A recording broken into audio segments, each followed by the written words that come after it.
Lois P. Frankel. Nice girls don't get the corner office. Unconscious mistakes women make that sabotage their careers. Did you know that even after years of progress in women's rights, women all over the world still earn consistently less than men? Women are also less likely to hold highly influential positions. For example, they make up a mere 3.8% of CEOs of Fortune 500 companies. Even in Western countries, women are still not on equal footing with men. There are many reasons for this inequality, most of which can't be changed by one woman alone.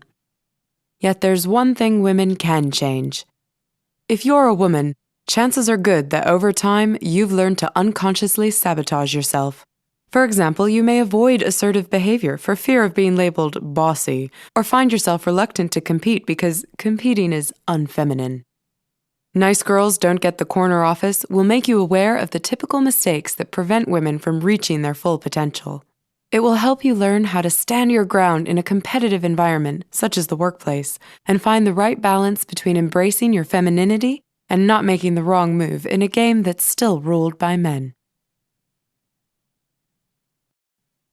Blink number 1. Women are still underprivileged in the business world. Did you know that until 1934, an American woman would lose her citizenship if she married a man from another country?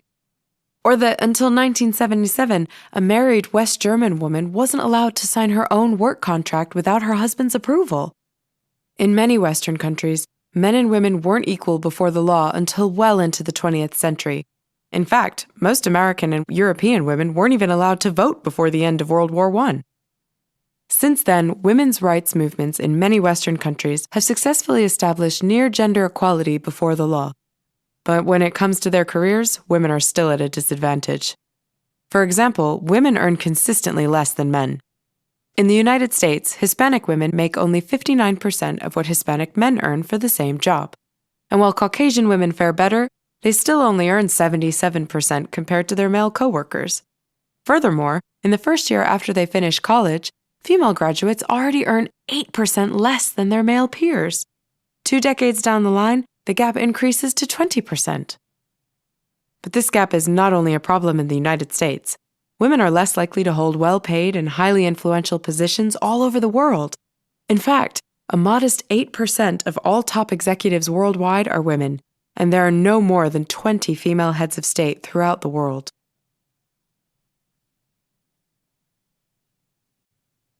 Blink number 2.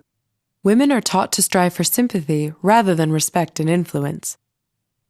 Have you ever felt guilty for hitting a winning streak at Monopoly? You might be surprised to learn that this reaction is as widespread among women as it is rare in men. Is it due to some natural feminine reluctance to compete, or is something else at work here? In actuality, girls are raised to strive for sympathy and physical attractiveness, not success or self-assertion. From early childhood on, girls are taught that they will only fare well if they win the sympathy of people around them. For example, they will be praised and rewarded for being polite and compliant, and punished for being aggressive, whereas boys' aggressive behavior tends to be tolerated a lot more. How children's toys are gendered also reflects these role expectations.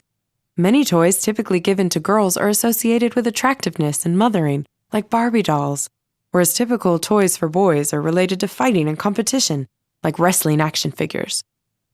But the gender treatment of girls doesn't stop there. In adult women, too, assertiveness and competitive behaviors are discouraged. Why?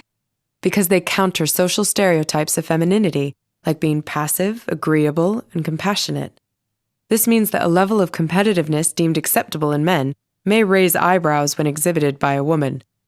Just imagine the public's reaction if a female electoral candidate savored her victory over an opponent by violently punching the air. These continual behavioral expectations mean that if a woman acts assertively, just like a man would, she may be ridiculed or criticized for being bossy. Imagine a hospital's new medical director learning that some of the physicians used to drink small amounts of alcohol at work. If she confronts the staff and implements a program of random alcohol testing, chances are that she'll be called bossy, or even a bitch.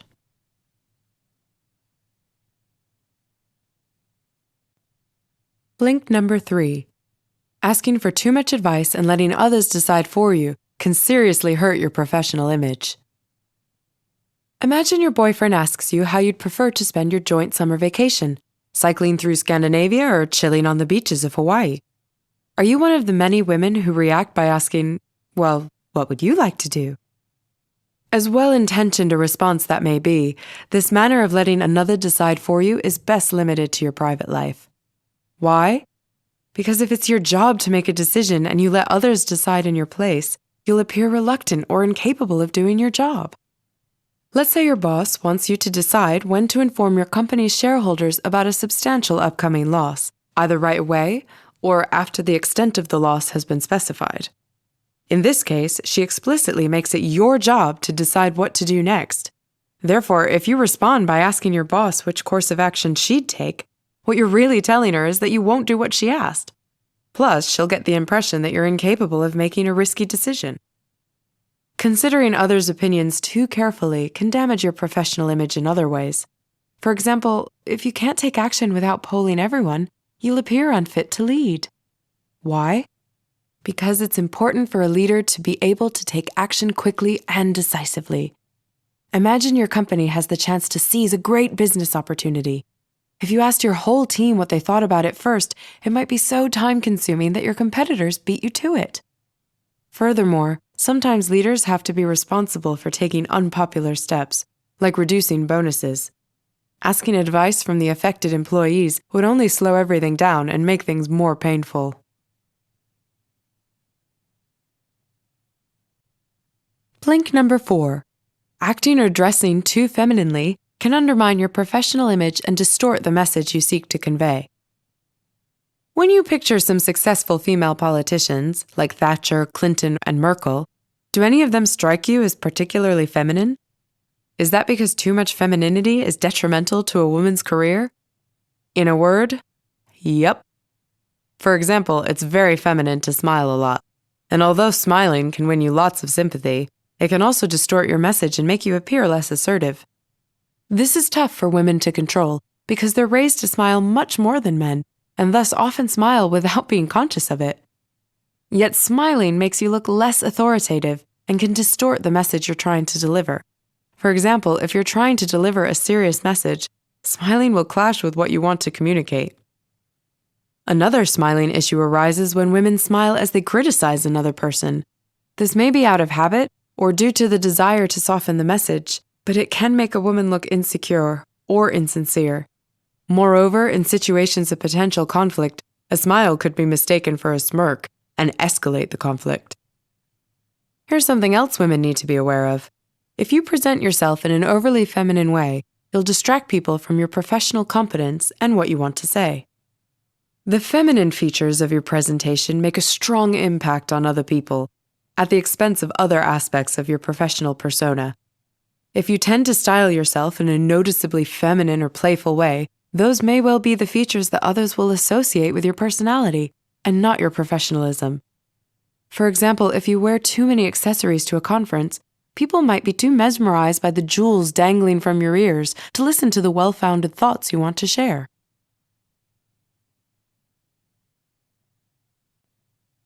Blink number 5. The business world is no place for little girls. They say that in every woman there still lives the little girl she used to be. This may be true, but it's crucial to leave your childhood at home when you enter the office. Why? Because thinking like a little girl will affect your professional judgment. For example, it makes sense that many little girls see fathers as authority figures.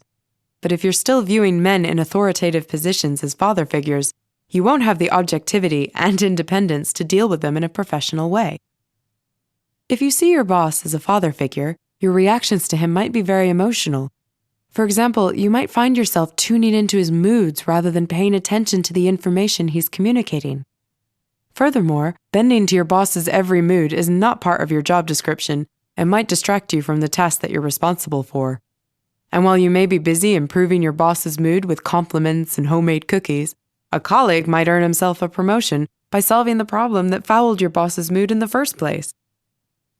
Little girl thinking has other negative consequences for businesswomen. Little girls are often taught to doubt their own knowledge and intuition, and over the years, this self-doubt becomes so deeply ingrained that even seasoned experts in a field will second-guess their judgments when lay people doubt their expertise. This can lead you to make very bad decisions in spite of the fact that you know more. For example, if you believe that someone you're negotiating with is better informed than you are, you're likely to be won over prematurely. But if you're aware of this tendency, you can pay closer attention and make sure you don't fall into the little girl trap.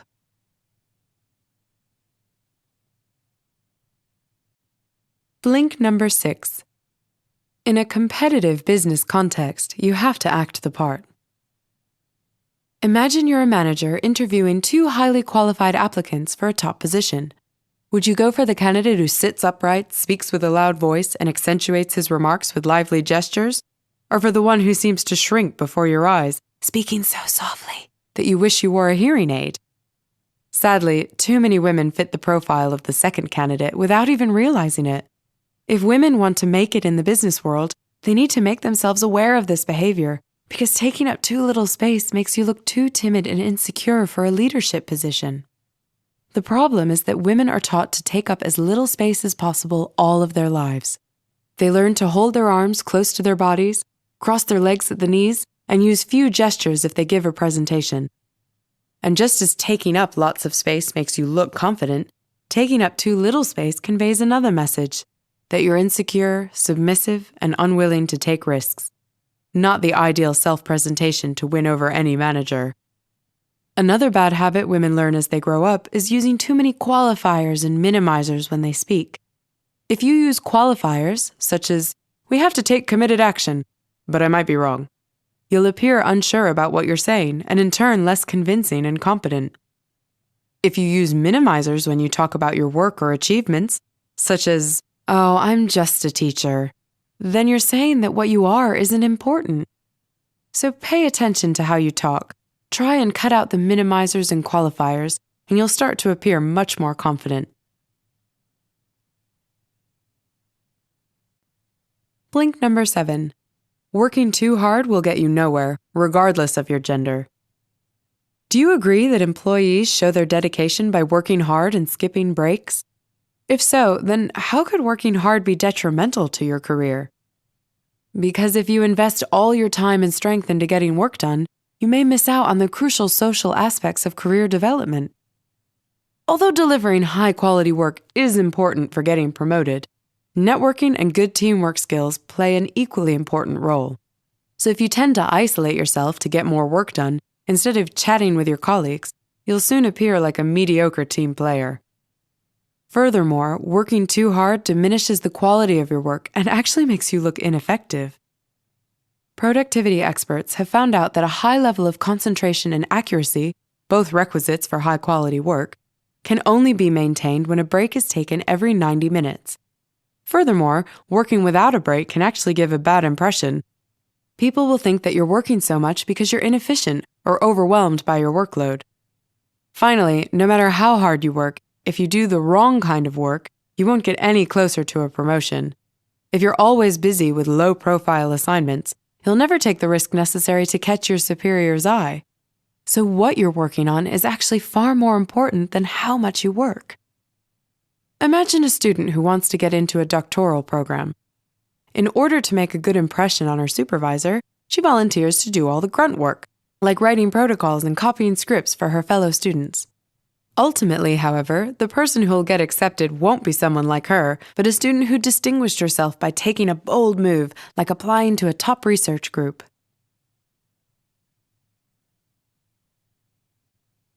Blink number 8. If you want to get that corner office, you can't ignore the strategic value of relationships. Imagine you're at a party and you've just met a charming man. You're both chatting away when he tells you he's an executive of the company you're planning to apply to. Would you ask your new acquaintance to support your application? Most women are reluctant to take advantage of this kind of interaction. But if you're not willing to capitalize on relationships, you're missing the whole point of networking and the great chances it offers to push your career forward. Let's admit it. In the end, whether it's friendships or workplace connections, the point of every relationship is to trade favors or other things you need. There is nothing immoral about capitalizing on relationships. Furthermore, relationships are crucial because some immaterial goods, as in exclusive positions, are distributed solely via relationships and networks. One way women don't capitalize on potential relationships is their reluctance to seek out a sponsor, as in a mentor who introduces them to people who can help them get promoted and who uses his or her influence with senior executives to promote them as leaders. So, if you shy away from asking someone to be your sponsor, you miss out on a great career accelerator. In fact, it's been shown that women get fewer promotions than men because they're less likely to have a sponsor. And women without sponsors are less likely to even try to get a top position. The people you know help pave the path to your own corner office. You might not like it, but working hard while avoiding office politics is not an option, if you're going for the corner office.